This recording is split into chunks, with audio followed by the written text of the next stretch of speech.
to make a short video on one of the important topics in grammar, that is infinitive.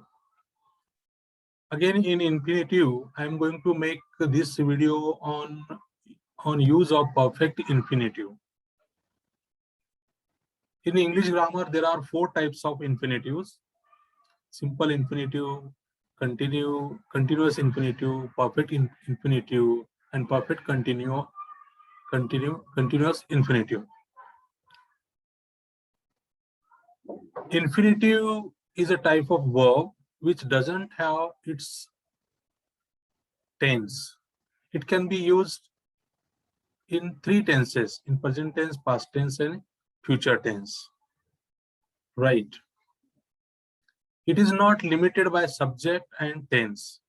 Infinitive is a type of verb which is not limited to any subject and to tense. It can be used in any tense, in present tense, past tense, and future tense. And again, it can go with any subject: singular, plural, first person, second person, third person. Correct? Again, in English, there are two types of infinitive. One is to infinitive, and another is bare infinitive. In bare infinitive, to is not used with that verb. It comes without to. Right. So in this short video, I'm going to explain what exactly is perfect infinitive and when and where it is used. So let us discuss this topic in detail. Use of perfect infinitives. So here is the structure of perfect infinitive, both in active voice and passive voice. In active voice, the structure is subject plus main verb plus to have plus past participle, that is third form of the verb, plus remaining part of the sentence. This is the structure of active voice. And there is another structure, that is of passive voice. Subject, here again it is subject, but this subject is the subject of passive voice and not of active voice. Right? In passive voice, it has own subject. So this is the subject of passive voice. Subject plus helping verb plus main verb plus to have plus been plus and past participle. Past participle, that is third form of the main verb, and plus remaining part of the sentence. This is the structure of perfect infinitive in passive voice, and this is the structure of perfect infinitive in active voice. Perfect infinitives can have the same kind of meaning as perfect or past tense. Actually, there is not much difference between perfect tense and perfect participle, right? The meaning is almost the same. So let us see.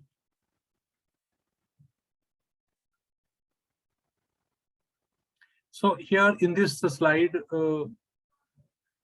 I have explained the 4 types of infinitive. They are simple infinitive followed by continuous infinitive, perfect infinitive followed by perfect continuous infinitive. In active voice, the structure is to write. In continuous infinitive, it would be like to be writing, and in perfect infinitive, it would be like to have written, and in perfect continuous infinitive, it would be to have been writing. And in passive voice, it would be to be written, to be being written, to have been written, and to have been being written. Here I have given one example of each type in active voice. See the example, look at the example. I want to write a letter. So here, to write a letter is the example of simple infinitive. Because this verb to write is not limited by the subject I. You can use any subject there and still there is no change. I want to write a letter. He wants to write a letter. Change will happen in main verb, in want, and not in to write, correct? I want to write a letter. They want to write a letter. She wants to write a letter. She wanted to write a letter. They wanted to write a letter. They will want to write a letter, right? I will want to write a letter. Whatever change is happening, it is happening in the main verb, that is in want, but infinitive remains as it is. There is no change, correct? That is why already uh, made it clear that infinitive is a type of verb which is not limited to subject and to time, right? It does not have its time, right? It can be used in any tense, in present, past, and future, right? It is not limited to tense and it is not limited to any subject, correct? Hope you understood. Uh, Let us now see the example of continuous infinitive. I was report. He was reported to be staying in Paris at that time. So to be staying in Paris at that time is an example of continuous infinitive. Now let us see the example of perfect infinitive. I am glad to have met you. So to have met you is the example of perfect infinitive. I am glad that I have met you. It means that what is the meaning of this example? I am glad that I have met you. So there is not much difference between present perfect tense and the perfect infinitive. Correct? Look at the last example of that perfect continuous infinitive. They were thought to have been preparing for days. This is uh, in passive voice actually. Active voice. Active voice is like would be like this. We thought them to have been preparing. Correct. This would be active voice. They were thought to have been preparing for days. We thought them to have been preparing for days.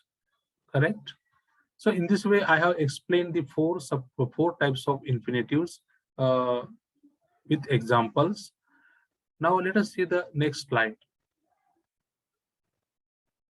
Here in this slide, we are going to see we use perfect infinitive after verbs such as claim, expect, hate, hope, like, love, pretend, perfect, etc., etc. So these are the reasons for which it is used.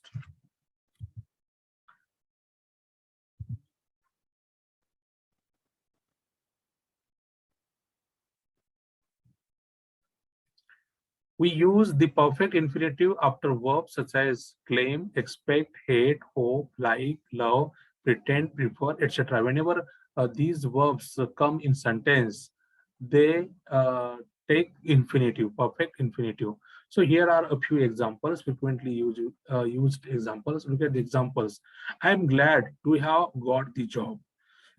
I'm glad means I'm happy to have got the job. It means I'm happy that I have got the job. He was sorry to have missed the train. He was sorry that he he had missed the train. We hope to have finished the project.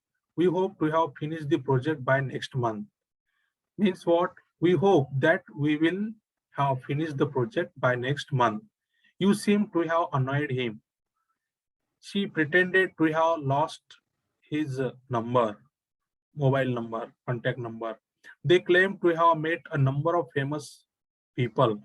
So these are the examples of perfect infinitive in active voice. And again, we have some more examples of perfect infinitive in passive voice. They are, he is supposed to have met the American president. She is considered to have been the best manager of the company. She is considered to have been the best manager of the company. The book is believed to have been written by his great grandfather. So these are the examples of perfect infinitive in passive voice. The meaning is the same as the perfect tense, as we already seen at the beginning of this uh, short video that there is not much difference between perfect tense and perfect infinitive. Okay, let us see the next slide.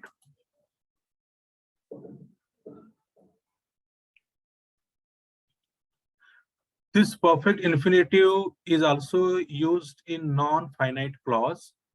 That is, we can use perfect infinitive in clause with a verb that has no subject, and that is a non-finite clause. It can refer to events which did happen in the past or to events that might have happened but did not happen. Hope you got the point. This perfect infinitive can also be used in non-finite clauses. That is, we can use the perfect infinitive in clause with a verb that has no subject, a non-finite clause. That is called a non-finite clause. It can refer to events which did happen in the past or to events that might have happened but did not happen. Correct. Let me first tell you the difference between clause and phrase. What is the difference between clause and phrase? A clause, what is the minimum requirement of a clause? The minimum requirement of the clause is subject and its own verb. Correct? Without verb, no clause is possible. Subject and predicate. These two are the what? Indispensable part of a clause or prerequisite of a clause. In phrase, what happens? Phrase is a group of words like clause. It is also a group of words. It makes sense, but it does not make complete sense.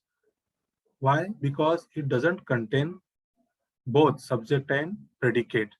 It doesn't contain what? Subject and predicate, right? So it is called phrase. So there are two types of clauses: main clause and independent main clause and dependent clause, right? We also call it main clause and subordinate clause.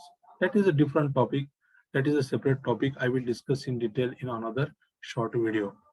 So here, here I am going to explain how this perfect infinitive is used or can be used in non-finite clause. Let us see the examples.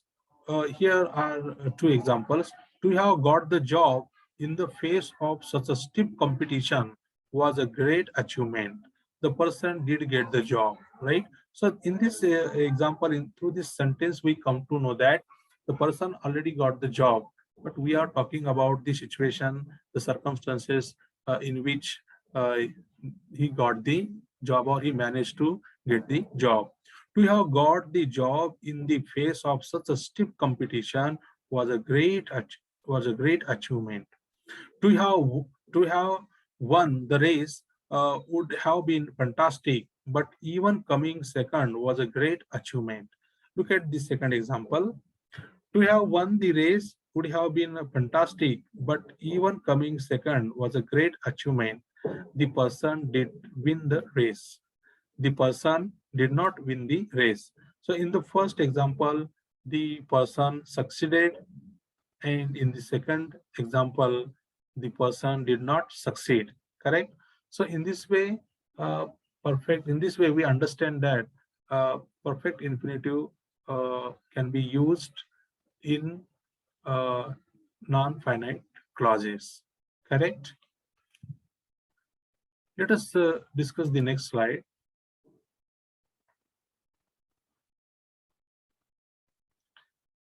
Now, third use of perfect infinitive is for unreal past. It can also be used to refer to unreal past events or incidents or actions. See, we can use perfect infinitive after some verbs such as mean, be. That is, be means the forms of to be. That is, am, is, are, was, were, shall be, will be. Would, like, then we have would like, etc. To refer to unreal past situation that are the opposite of what really happened. Yes, the the perfect infinitive can also be used. When it can also be used with the verbs like mean, be, would like, etc. to refer to unreal past situation that are the opposite of what really happened. Look at the example, you will understand better after you read the examples. See the first example. I mean to have telephone, but I forgot. Actually, the speaker, he was going to, or he had planned to telephone to his or her friend, but he or she forgot. Correct. Look at the second example. But forgot and it didn't happen. Look at the second example.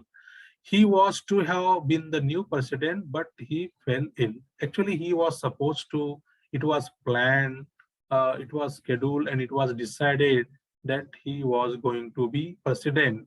But due to his illness, it could not materialize or it could not happen. Correct? So, in such a case, or in such a situations, uh, what is used in such a situation? Perfect infinitive is used to refer to the situation. Look at the third example. The Prime Minister was to have visited the city yesterday, right? Actually, it was scheduled, it was planned, it was decided that the PM would visit the city, but due to some or other reason, it did not happen.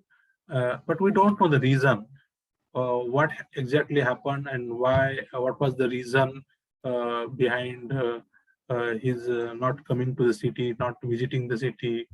Uh, but one thing is sure and certain, that it did not happen, right? It means when something was supposed to happen, something was almost sure to happen, but when it doesn't happen due to some or other reason, at that time perfect infinitive is used to refer to such a situation or incidents or actions. Now look at the second last example, that is fifth one. I would like to have seen Tommy's face when she walked in, right? Here, the speaker is talking about his desire, his wish, or his longing, but it also didn't happen, right? I would like to have seen Tommy's face. Yes, he would have been very happy to see Tommy's face when she could be his friend, girlfriend, or anybody. We don't know, but the speaker was very much what interested uh, in seeing the face of Tommy when she walked in, right? But it didn't happen, right? He would have liked and he would have been very happy if it had happened, but unfortunately it didn't happen, right? Either Tommy didn't come there or she didn't come there. We don't know what exactly happened there, but what was expected didn't happen, right? Whatever was expected, it didn't happen due to some or other reason, right? If that had happened, right, the speaker would have been very happy, or he would have enjoyed that scene, that situation, that moment. But due to some or other reason, it didn't happen. Now look at the last example, that is, I would have liked to have seen Tommy's face when she walked in. So in this example, we have double infinitive, right? Uh, Here in this example, double infinitive has been used. I would have liked to have seen Tommy's face when she walked in. So here in this example, we see double infinitive. Actually, double infinitive is not usually used in formal English, but in informal language, some people what tend to use uh, double infinitive, and that is not what so wrong. It is acceptable, right? The meaning remains the same. Meaning doesn't get changed. I would like to have seen, and I would have liked to have seen. Meaning is almost the same, right?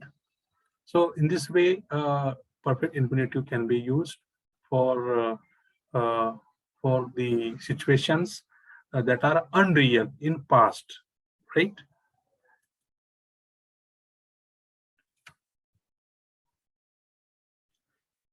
Well, now please look at this fourth use of perfect infinitive. This is the last slide.